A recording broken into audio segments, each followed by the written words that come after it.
I have to congratulate Democrats for having put the rest of us, Republicans, conservatives, in a kind of a moral bind. They really do this well. Democrats have been so corrupt and have used the media to cover up their corruption so well that we are put in the position of either having to defend bad actions by the Trump administration or by Donald Trump. We either have to defend them or we have to allow this anti-constitutional party, this anti-American party, a party that boos God at their convention. We have to essentially give over everything to them, because if we're going to allow our guys to get destroyed by the same kinds of charges that they withstood and have been withstanding for the last 20, 30 years, we'll just always lose. We'll always lose our guys. So I don't want to be put in a position of saying, oh, what a wonderful thing it is that Donald Trump pays off, Playboy bunnies to keep them quiet. That's not a great thing. But the idea that we should care about this stuff now, after years and years and years of them telling us that Bill Clinton was our savior and Hillary Clinton was going to be the first woman president, what a wonderful thing that was going to be, is just ridiculous. The story, though, before I get to Michael Cohen and his story, he's been sentenced to 3 years in prison for all this, for paying off ladies to keep them from talking about Donald Trump. But before we talk about this, we have to talk about what they did to Michael Flynn. I'm going to guess that a lot of you do not know this story, because this should be the front page headline news, but it's really not. It hasn't really been that covered. You know that Michael Flynn, and I want to give credit to Kim Strassel over at the Wall Street Journal. She's been hammering this stuff, but she doesn't get the front page, and some of the stories just get they get swept away in all the other news.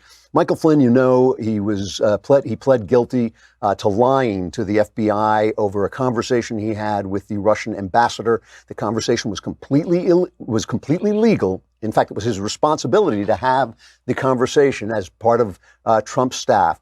They say he lied, so they're just charging him with telling a falsehood to the FBI during the questioning about that conversation. Right? The investigation was supposed to be about Russian collusion, Trump's colluding with the Russians to fix the campaign. That investigation at the time was secret, right? They didn't know that investigation was going on. So here's what we now know. We know that Flynn pled guilty to this because he's been in the military his whole life, right? He's a soldier. Hasn't got a lot of money. It would have bankrupted him to have defended himself against it, and his son was also in danger of becoming a legal target. So they threatened him, basically. But before this, now just remember, this is a combat veteran, 3-star general, right?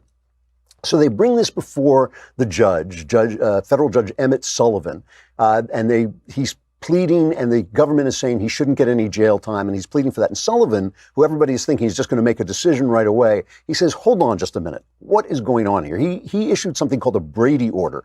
Sullivan is a guy who's famous for being suspicious of federal investigators, because he knows they play a lot of games. So he put forward a Brady order, which reminds the prosecution that they have to give the defense all the exculpatory evidence, all the evidence that might prove the defendant not guilty, right? And he saw some of this stuff and he said, wait just a minute, I want to see these documents for myself, okay? Because this is what they found out. And this, by the way, is stuff that the House investigators have been trying to get out of the FBI and the Justice Department all this time. And they've been stonewalling them. And now we know why they've been stonewalling. Here's what they did to 3-star General Michael Flynn, right? The then Deputy FBI Director, Andrew McCabe, who's now been fired for poor behavior, right? McCabe personally called up Michael Flynn and was talking about something else, right? He was talking about some other thing. And he said, oh, by the way, we'd like you to have a sit down with 2 agents to clear up a little bit about this conversation you had with the Russian ambassador, right? And he told Flynn not to have a lawyer present. He didn't want him to have a lawyer present. He said, once you do that, it all gets kind of complicated, and they didn't warn Flynn that it was a crime to lie to the FBI. So he didn't know, for instance, that if he got something wrong just accidentally and could be accused of lying, that he'd be charged with something that he would have to bankrupt himself to defend himself against, right? So none of this did he know. He wasn't given any kind of Miranda. He wasn't given any of that stuff. He was just provided with the entrapment opportunity to commit a crime. Now later, the first thing Flynn said was, oh, I misremembered this.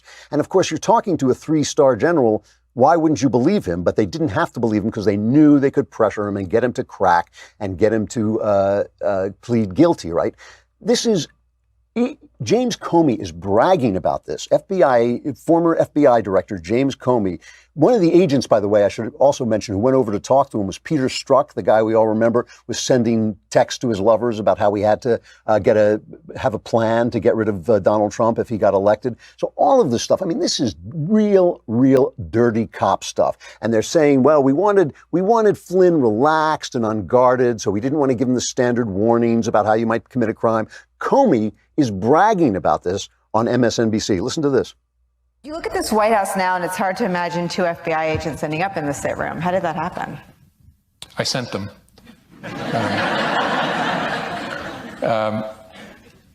Something I probably wouldn't have done or maybe gotten away with in a more organized investigation, a more organized administration. The FBI wanted to send agents into the White House itself to interview a senior official. You would work through the White House counsel, and there'd be discussions and approvals and who would be there. And I thought, it's early enough. Let's just send a couple guys over. So everybody's laughing. The audience is laughing about this. He's bragging about it. He took advantage of the chaos in the new administration to send a couple of guys over to talk. They treated this 3-star general like a skell.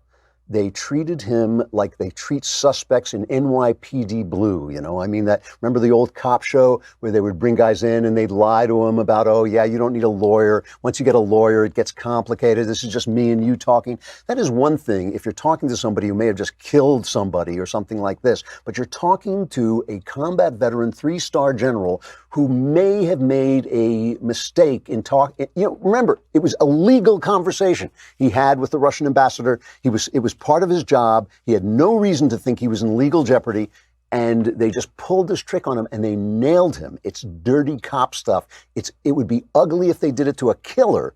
It's despicable that they did it to Michael Flynn.